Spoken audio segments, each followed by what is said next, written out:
금요기도에 나오신 여러분들을 환영하고 또 축복합니다. 여러분, 코로나 때문에 교회 나오는 게 안 나와도 되는, 나오는 게 어색한 그런 시기가 오늘 우리에게 벌써 도래해서 어렵습니다. 모든 교회가 30%의 성도들은 다 사라져버린, 그래서 모든 교회가 다 3분의 1이 성도들이 다 줄어서 없어져 버렸습니다. 이분들이 정말 다 온라인으로 예배를 다 드리고 있는지는 확인할 방법이 없습니다.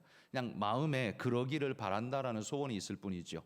그러나 여러분, 분명한 사실은 아무리 온라인 예배를 드려도요, 현장 예배보다 더 은혜롭고 더 은혜 받는 시간은 절대로 온라인에서 일어날 수가 없습니다. 절대로 온라인으로서는 현장 예배만큼의 은혜를 받을 수가 없습니다. 그렇기 때문에 여러분들이 현장 예배를 지키신다는 건 굉장히 큰 일이고 저로서도 굉장히 감사한 일입니다. 뿐만 아니라 여러분이 마중물이 되셔서 여러분이 이 자리를 지키시기 때문에 현장 예배 나오지 못하던 성도들이 그럼 나도 가야지 하면서 하나 둘씩 더 붙어서 나올 수 있는 그런 우리 교회가 됐으면 좋겠습니다. 코로나 이전을 회복하고 그 이후에 더 부흥하고 발전하는 한가람 교회가 될 수 있도록 여러분 한 마음으로 힘써 주시기를 당부드립니다. 자, 오늘 말씀 우리 느헤미야 한번 살펴볼 텐데요. 느헤미야는 1장부터 보시면 느헤미야의 그 시대적 배경이 언제냐 하면 아닥사스다 20년에 이렇게 이야기를 합니다. 페르시아 왕 아닥사스다 20년이면 역사적으로 언제냐 하면 주전 445년입니다. 주전 445년이면 예루살렘이 멸망하고 140년이 지난 다음입니다. 나라가 없어지고 망한 지 140년 만에 그때의 이야기가 오늘 펼쳐집니다. 이 느헤미야는 페르시아의 왕궁에서 일을 보고 있었는데, 그런데 그의 동생 하나니가 예루살렘에 갔다가 그 상황을 돌아보고는 이 느헤미야에게 다시 돌아와서 이 상황 보고를 1장에 보면 하고 있습니다. 느헤미야의 동생 하나니가 언제 예루살렘으로 돌아갔을까? 아마도 그 느헤미야 오늘 본문에 445년이라고 말했던 이 해에 13년 전에 에스라가 이스라엘 백성을 다시 이끌고 2차로 포로 귀환 돌아간 때가 에스라에 의해서 두 번째 돌아간 때가 있었거든요. 아마도 하나니는 그때 함께 돌아갔던 사람 중에 하나이지 않겠나 싶습니다. 그렇게 돌아가서 예루살렘에 가보니까 상황이 어땠냐 하면 성문이 다 불타고 무너져 내리고 성벽이 허물어지고 완전 예루살렘이란 동네가 쓰레기통이 되어 있는 비참한 형국을 보게 됩니다. 바벨론에 의해서 완전히 멸망한 지 벌써 140년이 지났는데도 불구하고 이게 회복이 되지를 못한 겁니다. 여러분, 성문이 불타 없어졌다면 그 성을 보호하는 장치가 없다는 소리죠. 성문이 없으면 그냥 말 타고 누구든지 거기에 쑥쑥 들어오기 때문에 보호할 장치가 없어서 성벽은 무용지물 같은 상황이 되어버립니다. 그러면 누구에게도 보호받지 못하는 상태가 지금 예루살렘에 돌아간 사람들의 처지였다는 거죠. 그러니 삶이 어땠겠습니까? 늘 하루하루가 위험의 수위를 넘나들고 있고 마음에 불안이 있고 안정되지 못한 삶을 살고 있는, 그래서 눈물로 기도하고 있는 그런 예루살렘 사람들을 보게 되죠. 1장 2절에 보면 사로잡힘을 면한 사람들의 이야기를 묻고 있는데, 내가 그 사로잡힘을 면하고 남아있는 유다와 예루살렘 사람들의 형편을 물은즉, 느헤미야가 하나니에게 거기 사로잡힌 포로 되었다가 돌아간 사람들, 혹은 포로에 끌려오진 않았지만 거기 남아서 참 비참하고도 비천하게 살았던 사람들, 그 사람들은 도대체 어떻게 살고 있느냐 이렇게 물어본 거죠. 그렇게 물어봤더니만 하나니가 뭐라고 대답합니까? 그 뒤에 나온 말씀에 보면 그들이 환난과 능욕을 당하고 성문이 불타고 쓰레기 더미가 된 예루살렘에서 근근히 참 거지 같은 삶을 살고 있더라. 이게 하나님의 보고였습니다. 이 느헤미야도 예루살렘에 돌아가고 싶은 마음이 굴뚝 같았지만, 자신이 맡은 일이 있어서 가지 못했지만 동생을 통해서 듣게 되는 예루살렘의 소식은 마음에 불을 일으켰습니다. 그래서 그 소식을 듣고 느헤미야가 어떻게 합니까? 4절에 보시면, 1장 4절에 보시면, 내가 이 말을 듣고 앉아서 울고 수일 동안 슬퍼하며 하늘의 하나님 앞에 금식하며 기도하여, 이렇게 말합니다. 그는 이 말을 듣고 앉아서 통곡하며 울고 있습니다. 그 마음이 얼마나 슬펐으면 이런 일을 하고 있을까요? 그리고 슬퍼하는 것도 참 안 됐네 이렇게 하고 지나가는 게 아니에요. 수일 동안을 울게 만들었다고 합니다. 슬퍼하며, 그것도 금식하면서 하나님 앞에 기도했다라고 말합니다. 하나님 나라와 자기 백성이 이 불타버린 이 상황을 보면서 마음의 불을 가진 거죠. 하나님의 도성이라 믿었던 예루살렘이 이렇게 황폐화되어지고, 하나님의 백성이라고 인정받는 이스라엘 백성이 이렇게 비참하게 능욕과 환난을 당하고 있는 모습을 보면서 느헤미야는 그의 머릿속에 그 그림이 그려지면서 자기 백성을 향한, 그 하나님의 도성을 향한 애타는 마음으로 눈물을 흘리되 사흘 동안이나 수일 동안이나 울면서 하나님 앞에 기도하고 있는 이 느헤미야의 모습을 보십시오. 여러분, 이 모습이 오늘 우리에게 있는가 돌아봅시다. 여러분, 제가 앞에 시작할 때 이렇게 말했습니다. 우리 교회에도, 그리고 모든 대한민국 교회에도 코로나로 인해서 성도들이 3분의 1이 다 사라졌습니다. 우리 마음은 어떻습니까? 그렇구나, 3분의 1이 없어졌네, 끝. 여러분, 이런 마음이라면 하나님의 교회를 향한, 성도를 향한 우리의 마음은 느헤미야하고 참 다르다는 생각이 들지 않습니까? 그런 말을 들어도 아무런 느낌이 별로 없습니다. 그리고 그냥 온라인으로 하고 있겠지, 이렇게 그냥 대충 퉁치고 넘어가 버리고 싶은 마음이 우리 안에 있을지 모릅니다만, 느헤미야는 그렇지 않았습니다. 느헤미야는요, 예루살렘에 자기 백성의 그 고통과 눈물을 보면서 오히려 자기 집보다, 자기 집이 불탄 것보다 더 슬퍼하면서 울부짖으며 하나님 앞에 금식하며 기도했다라는 겁니다. 여러분, 우리 대한민국 교회가 짧은 시간 안에 부흥하고 발전할 수 있었던 요인 중에 하나, 다 하나님의 은혜지만요, 그 요인 중에 하나는 우리 믿음의 선배들, 우리 믿음의 선조들은 자기 집보다 교회를 더 항상 앞세웠습니다. 내 집은 못 지어도 교회는 먼저 짓는다는 마음과 정신을 가지고 늘 하나님의 교회, 하나님의 몸된 교회라고 그렇게 앞세우면서 신앙생활을 했었습니다. 누구는 그 모습을 보며 왜 이렇게 율법적으로 살았어요? 라고 말할지 모르지만, 여러분, 그런 마음 자체가 얼마나 귀한가를 보십시오. 여러분, 하나님이 그런 마음의 자세의 사람들을 보시면서 그 사람들 축복 안 하면 도대체 누구를 축복하겠습니까? 그런 사람들이 복받지 않으면 세상에 하나님이 복줄 사람이 또 따로 누가 있다라고 말할 수 있을까요? 오늘 이 느헤미야의 마음을 우리 믿음의 선조들은 가지고 있었습니다. 내 집은 못 지어도 하나님의 교회는 지어야 합니다. 그러면서 자기 집 팔고 하나님 앞에 헌금하고 그걸로 교회 짓고 하는 일들을 우리 믿음의 선배들은요, 너무나 당연하게, 자연스럽게 그 일을 했었다는 거죠. 여러분, 우리가 잃어버린 마음, 우리의 잃어버린 이 마음이 어떻다, 율법주의다, 왜 그러냐, 구지를 필요 있느냐, 여러분, 그런 손가락질을 하기 이전에, 그렇게 판단하기 이전에 하나님의 눈으로 한번 보십시오. 하나님의 눈으로 볼 때 하나님이 복을 주시면 도대체 누구한테 주실까요? 그런 사람 제외시켜 놓고 딴 사람 주실까요? 그 사람 먼저 주지 않을까요? 제가 하나님이라면 정말 그럴 것 같습니다.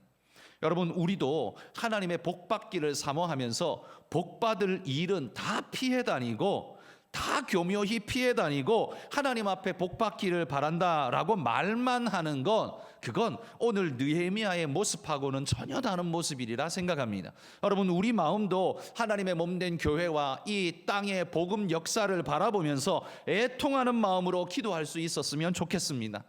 우리 대한민국의 교회가 코로나를 만나서 3분의 1이나 다 없어졌습니다. 여러분, 이건 거의 교회가 핵폭탄을 맞은 것과 매한 가지 이야기입니다. 이 끔찍한 일을 당했는데 우리는 아무렇지 않게 나는 교회 잘 나오고 있으니까 라고 한다면 이건 안 될 일이죠. 느헤미야의 마음을 여러분 우리가 가질 수 있기를 축복합니다. 오늘 이 밤에 기도하실 때 내 자식 잘 되게 해주세요, 뭐 어떻게 해주세요 라는 기도, 그거 이선으로 조금 밀어놓고 먼저 하나님의 몸된 교회와 우리 성도들이 교회를 떠나고 신앙을 떠나고 하나님 그렇게 잃어버린 자가 되지 않도록 하나님, 내가 수일을 울며 금식하며 기도하던 그 느헤미야 같이 기도하겠습니다. 여러분 그런 열망으로 우리가 기도했으면 좋겠습니다. 금요 기도회 왜 합니까? 내가 내 복 받으려고 하는 것보다 여러분 축복으로 기도하시면 더 큰 복이 여러분에게 임할 줄 믿습니다. 하나님 마음에 합한 기도, 그 기도 하나면요 하늘의 복은 자연스럽게 우리에게 임할 줄 믿습니다. 하나님한테 복 달라 안 해도 하나님 마음에 합한 기도, 그거 내가 드릴 수 있으면 하나님은 그냥 하늘에서 문을 열고 복을 부어 주실 줄 믿습니다. 여러분 그런 믿음으로 기도하시길 축복합니다. 이 느헤미야가요 여러분 수일 동안 금식하며 기도할 수 있었던 기도의 에너지가 어디서부터 나온 겁니까? 그 나라와 그 백성을 향한 간절한 마음에서부터 출발했습니다. 욕심에서부터 나온 게 아닙니다. 그냥 자기 가족과 자기 자식 잘 되기를 바라는 단순한 개인적 열망으로 지금 하고 있는 게 아닙니다. 여러분 이 느헤미야의 갈망은 하나님의 도성이 이렇게 비참하게 무너진 것에 대한 애타는 마음입니다. 하나님 사랑 때문에 지금 그 기도하는 거죠.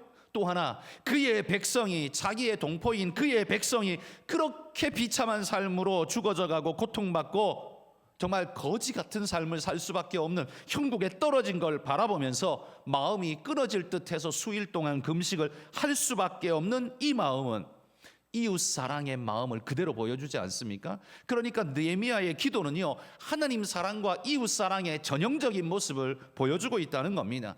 하나님의 몸된 교회를 향한 이 열망의 기도야말로 하나님 사랑과 이웃 사랑의 결정체와 같은 모습을 우리에게 보여준다는 거죠.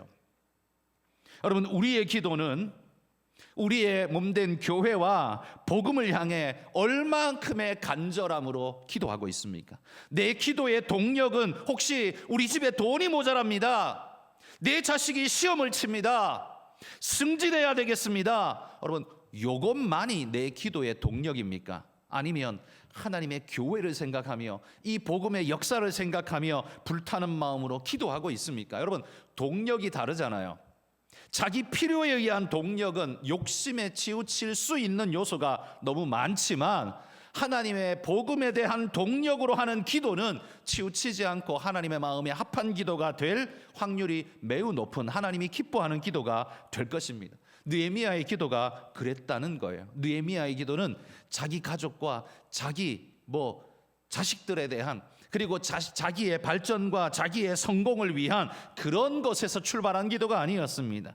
이 느헤미야의 기도는 바로 하나님의 도성 예루살렘과 그의 나라와 그의 백성을 향한 간절함에서부터 나왔다는 거예요. 여러분 언제부턴가 우리는 복음을 위해서 별로 기도하지 않습니다. 그리고 전도는 아예 포기했습니다. 나만 겨우 교회 나오는 것 그것만으로도 감사해 라는 식으로 우리는 그냥 나옵니다. 그냥 요즘은요 나와주는 것만 해도 그냥 감사한 시대가 돼버렸습니다. 전도는 별로 생각할 것도 없는 시대처럼 돼버렸습니다. 시대가 어렵고 교회를 바라보는 세상의 눈빛이 무서우니까 우리는 전도는 포기하고 그냥 그렇게 지내고 살고, 그리고 그냥 선교는 해야 되니까 선교는 하자. 여러분 이거 뭔가 앞뒤가 좀 약간 안 맞는 것 같지 않습니까? 내가 전도하지 않으면 내가 선교한다는 말이 이게 앞뒤가 안 맞는 말이 되는 거예요. 내가 전도에 마음이 없고 그런 열망이 없는데 해외에 선교하는 것만 관심을 가지고 있다면 이거 뭔가 어색한 거예요. 우리의 복음 열정은 해외로만 있는 게 아니라 죽어가는 영혼을 향해 있어야 됩니다. 그건 인종을 가리지 않고 국경을 가리지 않습니다. 내 옆에 있는 사람에 대한 열망이 없는데 저 멀리에 있는 사람에 대한 열망은 있습니까? 내 옆에 있는 사람은 죽어도 괜찮고 저 국경 너머에 있는 사람은 꼭 살아야 됩니까? 이거 뭔가 굉장히 어색해 보이지 않습니까? 그렇기 때문에 여러분 우리가 기도해야 하는 열망의 기도, 회복해야 할 기도 중에 첫 번째는 내 안에 전도의 열망, 복음의 열망이 회복되게 해달라고 기도해야 됩니다. 하나님의 나라와 복음을 위한 기도가 우리들 성도들 안에 살아나게 해달라고 기도해야 합니다. 우리 선교사에게 그냥 선교비 붙여주고 당신이 잘하시면 그걸로 나는 대리만족하겠습니다. 그럼 나는 그 전도한 걸로 치겠습니다. 왜? 나 돈 냈으니까. 하나님이 그렇게 봐주실까요? 하나님이 그렇게 퉁쳐주실까요? 저는 아닐 거라고 생각합니다. 야, 내가 너한테 맡긴 거 있는데 왜 너는 선교사한테만 그렇게 떠넘겨? 너는 왜 안 해? 라고 하나님이 말씀하시면 우리 뭐라고 말을 해야 될까요? 여러분, 우리 안에 일어나는 열망이 나는 그저 돈 많이 벌고 선교부만 보내면 주면 되니까 나는 그냥 뭐 어떻게든 수단과 방법을 가리지 않고 내 새끼들 잘 되고 돈 많이 벌고 잘 되면 돼. 이거야말로 삐뚤어진 생각입니다. 이거야말로 잘못된 생각입니다. 하나님 안에서 복음과 그의 백성을 향한 느헤미야 같은 마음이, 그리고 우리의 기도가 그 출발점이 우리의 욕심과 다른 어떤 것이 아닌 하나님의 몸된 교회와 복음을 향한 열망으로 여러분 우리 안에서 불타오를 수 있기를 소망합니다. 이런 열망으로 하나님 앞에 기도했더니만요, 2장에 넘어가면 하나님이 그 느헤미야에게 기회를 주십니다. 그런 열망으로 기도하면서 늘 마음이 무거우니까 얼굴빛이 벌써 어두운 거예요. 그러니까 이 왕이 항상 자기 옆에 있는 느헤미야를 보면서 왜 요즘 네 얼굴이 그렇게 어두우냐 묻습니다. 여러분, 이 왕에게 술을 올리는 이 직급에 있는 사람은 왕을 음독할 수 있는 존재이기 때문에 항상 예민하게 이 검사를 받아야 하는 존재입니다. 그런데 이게 어둡다. 그러면 뭔가 문제가 있다. 왕의 목숨과 직결되기 때문에 굉장히 위험한 일입니다.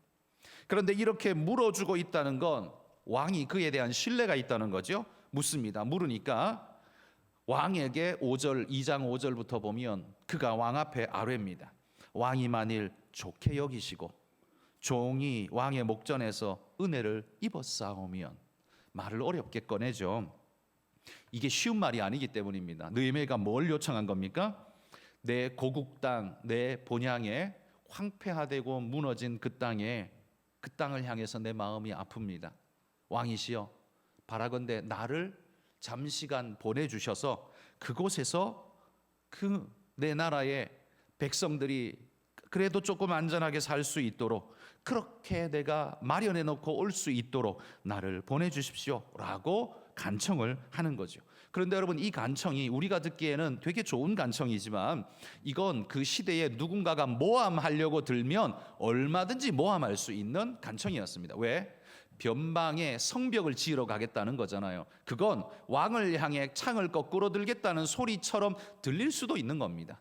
산발락 같은 자가 모함을 한다면 충분히 모함할 수 있는 그런 일이었어요. 삐끗 잘못 생각하면 충분히 그럴 수 있어요. 그런데 놀랍게도요, 2장에 보시면 느헤미야의 말을 듣고 왕이 조금도 의심하지 않습니다. 그의 말을 그대로 들어주고 좋게 받아줍니다. 그런데 6절에 보면 이렇게 말해요. 그때에 왕후도 왕 곁에 앉아 있었더라. 그건 뭐 어쨌다고요? 왕후가 왕 곁에 앉아 있었는 게 뭐 특별합니까?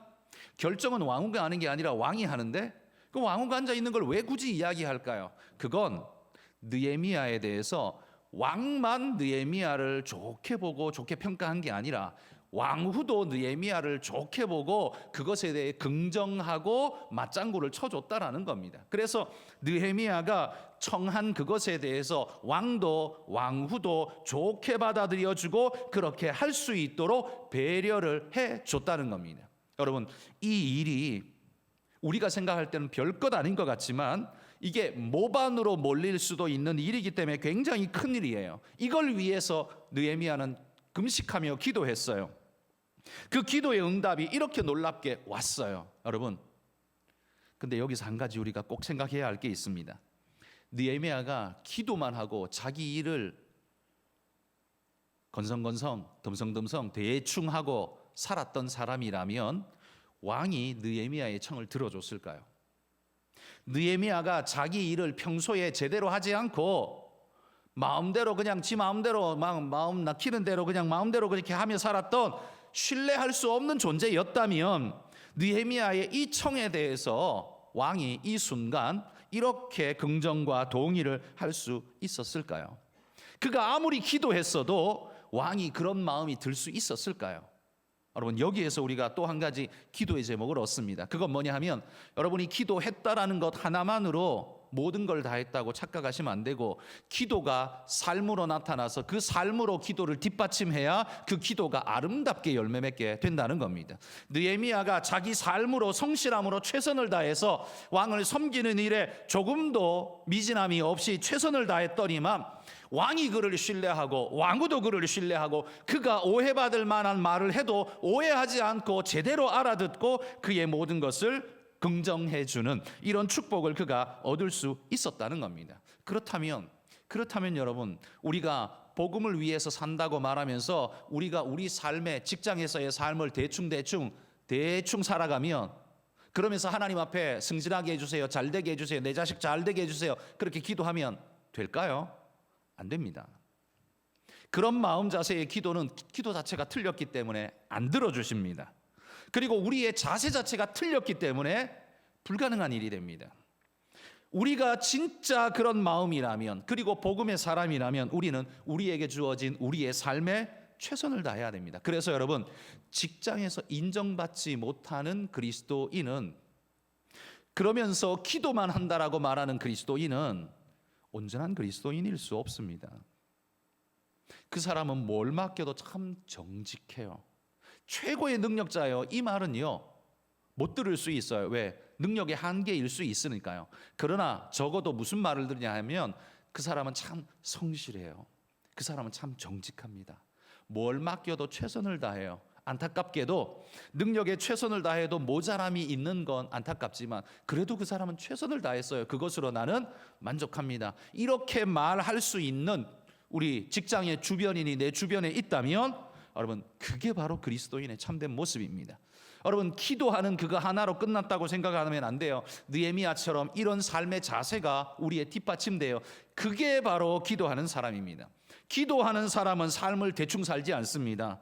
하나님의 사람은 인생을 절대로 대충 살지 않습니다. 왜? 살아가는 모든 것이 기도이기 때문에 그 삶에 정직하고요, 성실합니다. 교활하게 자기 욕심을 따라 행하면서 잘 되기만을 바라면서 꿈꾸는 얄팍한 사람은 하나님 앞에 기도하기는 해요. 기도하는데 어떤 기도를 할까요? 돈 잘 벌고 잘 나가고 합격하고 승진하고 그것밖에 안 할 겁니다. 오직 자기 욕심에 기초한 기도만 하게 될 겁니다. 그렇지만 그 삶이 정직하고 하나님 말씀에 순전한 사람은 삶 자체가 벌써 기도가 될 겁니다. 여러분, 이게 온전한 그리스도인입니다. 여러분, 느헤미야가 우리에게 보여주고 있는 이 신앙인의 진짜 참된 모습을 제대로 여러분, 우리도 우리 삶에 나타낼 수 있기를 축복합니다. 여러분이 진짜 신앙인인 줄 어떻게 알까요? 어렵지 않습니다. 여러분 옆에 있는 직장 동료가 여러분에게 뭐라고 평가하는지 보시면 그게 여러분의 성적, 신앙 성적 평가예요. 우리 주변에 있는 사람이 나 없을 때 나를 뭐라고 부르는지 보는 게 그게 진짜 정확하겠죠. 물론 그 사람이 삐딱하게 볼 수도 있어요. 그러나 한 사람은 잘못 볼 수 있지만요, 여러 사람 보편의 평균을 보면 이 사람이 어떤가는 충분히 알 수 있죠. 여러분, 우리가 그런 평가받는 믿음의 일꾼들이 되시기를 축복합니다. 교회에서 기도 많이 한다고 신앙 좋은 게 아니라요, 기도 많이 하는 걸 제가 잘못됐다고 말하는 게 아니라 기도 많이 하되 더불어 뭐예요? 그게 삶으로 나타나지 않으면 다 쓸모없는 거란 소리예요. 그 기도는 뭐예요? 자기 욕심에 치우친 기도로 지금까지 그냥 계속 했을 뿐이에요. 왜? 부모라면 자식에 대해서 간절하니까요. 모든 인간이라면 자기에 대해서 간절하니까요. 그건 신앙이 있든 없든 상관없이 누구나 할 수 있는 거예요. 누구라도 정화수 떠놓고 손바닥 비비는 일은 누구나 할 수 있습니다. 그 인간이라면 다 할 수 있는 거예요. 그러니 여러분, 내가 날 위해 내 자식 위해 기도 많이 했다라는 것 가지고 내 신앙 좋다라고 평가한다면 그건 정말 굉장히 어색한 일이고요. 그 내 신앙의 평가는 느헤미야처럼 진짜 밖에서 나올 때 그게 진짜다. 밖에서부터 내 평가가 나올 때 그게 진짜다. 그러기 위해서 평소에 모든 일에 정직하고 성실하게 그 일들을 감당하시는 그런 우리 성도들이 되시기를 축복합니다. 여러분, 눈 가리고 아웅하는 사람은요 반드시 티가 나게 돼 있습니다. 눈 가리고 아웅하는 사람은 한순간은 비껴갈 수 있지만요, 사람과 사람, 특별히 교회 성도들의 관계는 이게 점이 아니라 면과 면이 만나는 긴 시간의 접촉이기 때문에요 반드시 드러나게 돼 있습니다. 절대로 숨길 수 없습니다. 그 사람의 평가는 반드시 드러나게 돼 있습니다. 그러니 평소에 은혜와 믿음으로 내가 살지 않으면 그 평가는 고스란히 정확하게 드러나게끔 돼 있습니다. 그러니 여러분, 우리 삶이 느헤미야처럼 진실되고 성실하게 최선을 다해 살아가기를 축복합니다. 교회에서 기도 많이 했다고 나 예배 안 빠졌다고 신앙 좋은 거라고 말하지 마시고, 그 믿음 가지고 세상에 나가서도 그렇게 살고 있는지를 확인하신 다음에 그렇다면 진짜 믿음 좋은 거라고 확인하시기를 축복합니다. 이 느헤미야는요 왕에게 이렇게 요청하고 난 다음에 왕이 허락해줘서 예루살렘으로 돌아옵니다. 예루살렘으로 돌아온 다음에 그가 한 일은 오늘 본문 11절부터 보면, 내가 예루살렘에 이르러 머무른 지 사흘 만에, 3일 동안 뭐 했겠습니까? 오랜 시간을 여행해 왔기 때문에 그 당시에는 터벅터벅 말 타고 노새 타고 왔으니까 얼마나 힘들었겠습니까? 아마 허리가 끊어질 정도로 아플 것 같아요. 이 수산궁에서부터 예루살렘까지 가려면 아마 터벅터벅 몇 달 가지 않았겠습니까? 그 얼마나 긴 거리입니까? 그러니 그 여독이 아마 많았을 것이고, 그리고 3일 동안은 분명히 그 육신의 피로도가 높았으니 그러면서 준비를 했겠죠. 마음의 준비. 그리고는 3일 되었을 때 뭘 합니까? 12절에 내 하나님께서 예루살렘을 위해 무엇을 할 것인지 내 마음에 주신 것을 내가 아무에게도 말하지 아니하고 밤에 일어나 몇몇 사람과 함께 나갈새 내가 탄 짐승 외에는 다른 짐승이 없었더라. 그러니까 얼마나 지금 그곳의 상황이 척박한지 다 같이 말 타고 간 게 아니라요, 총독이었던 느헤미야만 말을 타고 나머지는 걸어갈 수밖에 없는 그만큼 척박한 상황인 거죠. 그런데 아무에게도 알리지 않고 그 몇 사람만 데리고 지금 정탐하러 나간 겁니다. 정탐하러.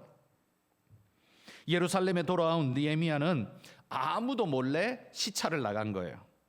왜요? 자기 눈으로 상황을 정확하게 파악하기를 원해서입니다.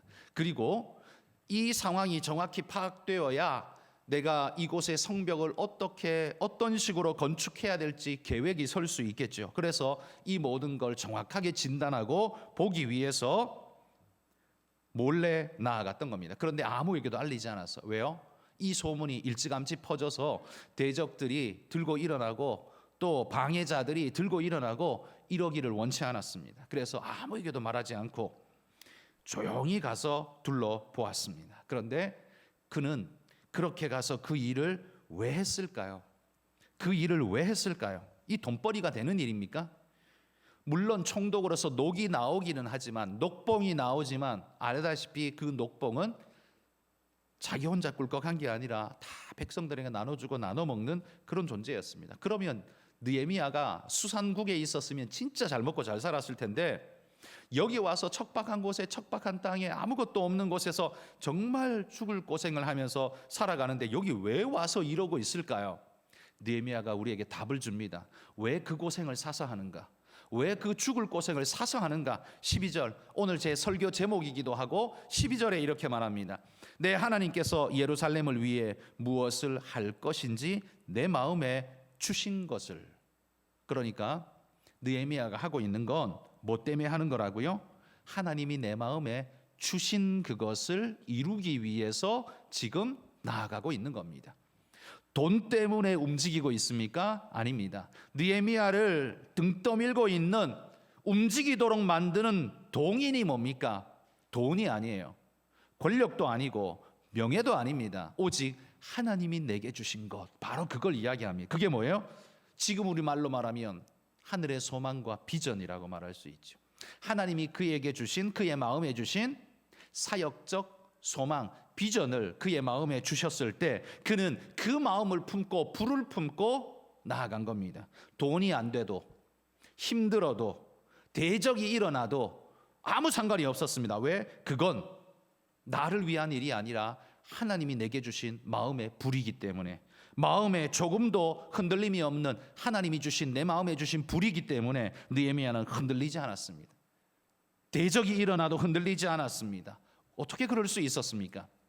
그게 바로 하나님이 주신 그걸 자기 인생의 가치로, 하나님이 주신 비전을 자기 삶의 사역과 소망으로 삼는 자는요, 삶에 어떤 어려움이 와도 넘어지지 않고 흔들리지 않는 겁니다. 우리 그리스도인들이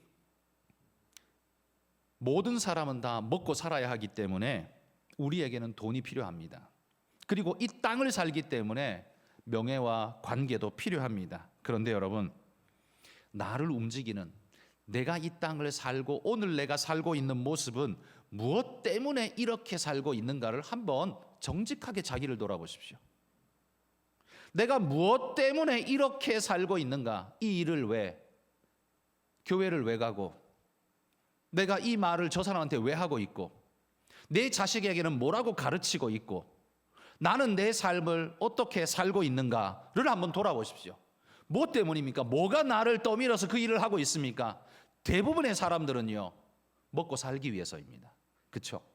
대부분의 세상 사람들은 다 먹고 살기 위해서입니다. 한마디로 말해 돈이 떠미는 겁니다.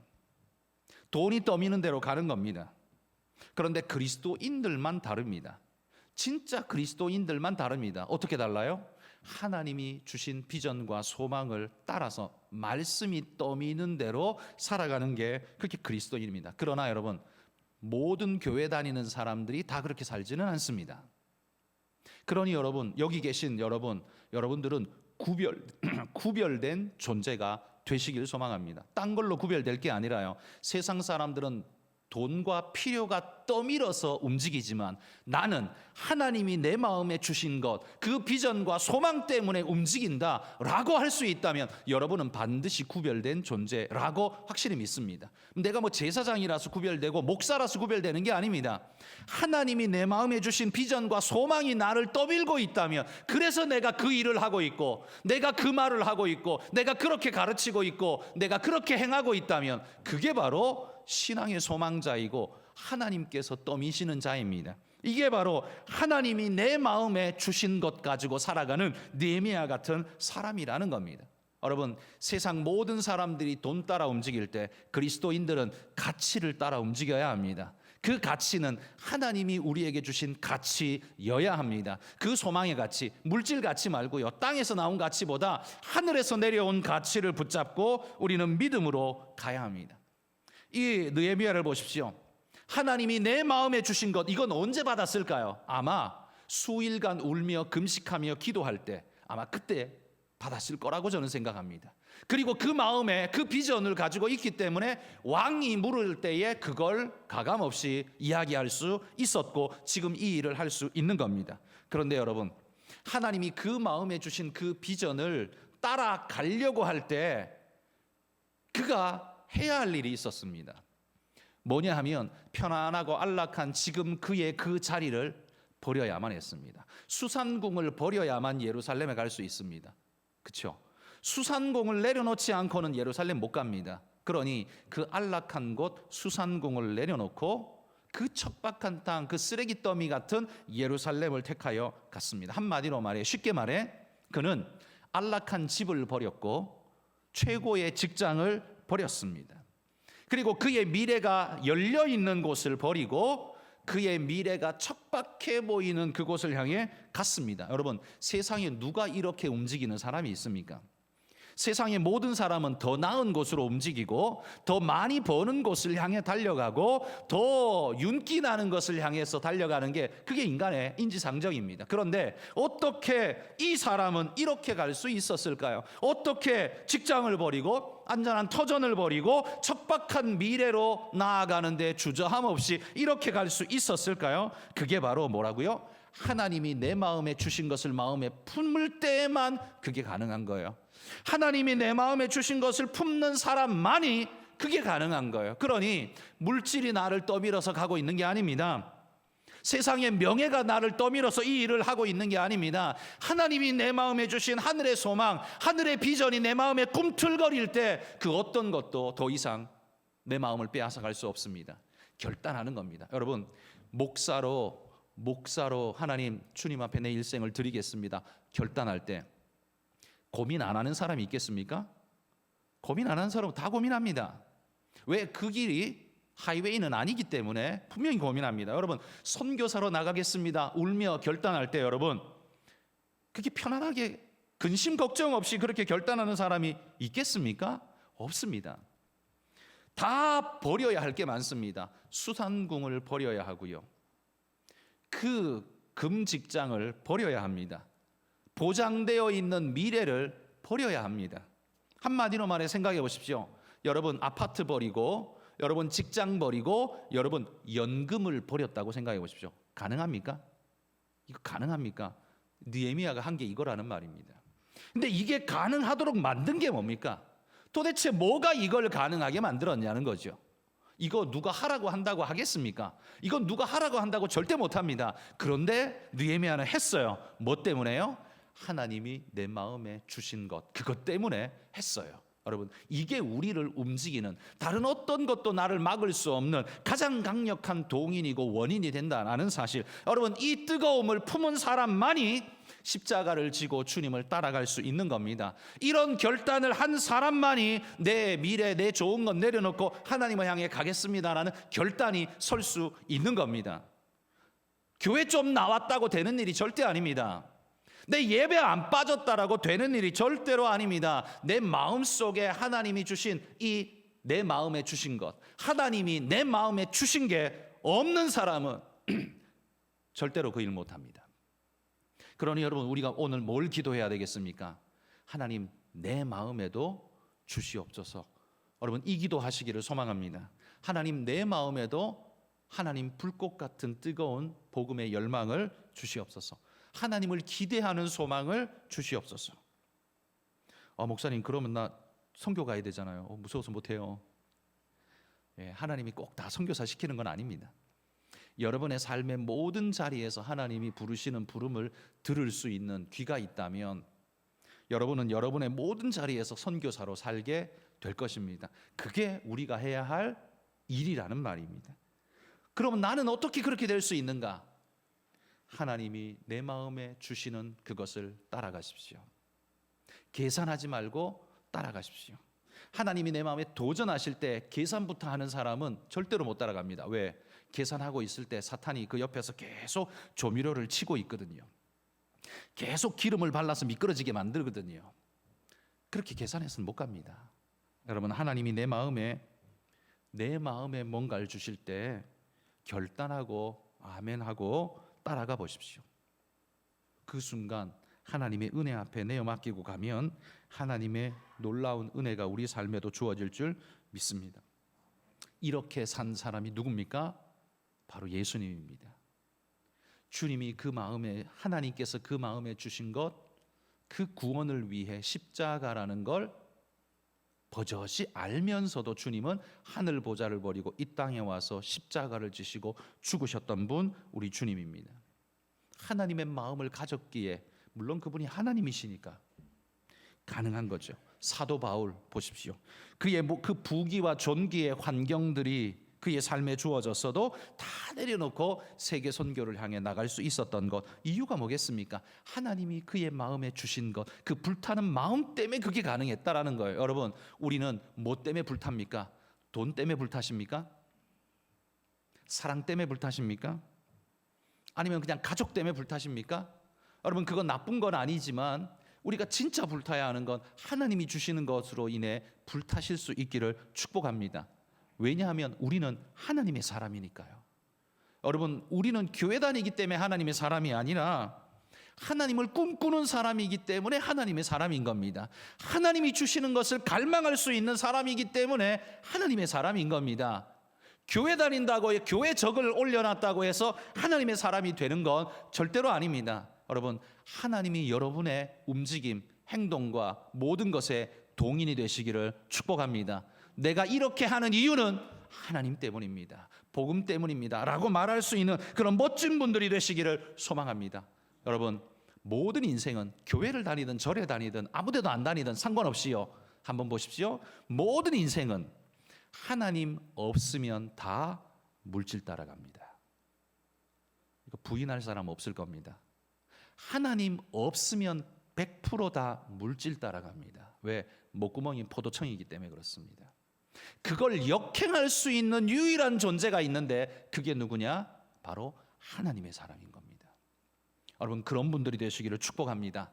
느헤미야처럼 하나님의 마음으로 금식하며 기도할 수 있는, 하나님을 향한 하나님이 내게 주신 마음으로 모든 것 내려놓을 수 있는, 그리고 하나님께서 가라 하실 때 그곳에서 하나님의 역사를 조용히 묵묵히 감당할 수 있는 그런 성실한 하나님의 사람, 하나님의 말씀에 순종하며 나아가는 사람, 여러분 그런 분들이 다 되시기를 주의 이름으로 축복합니다.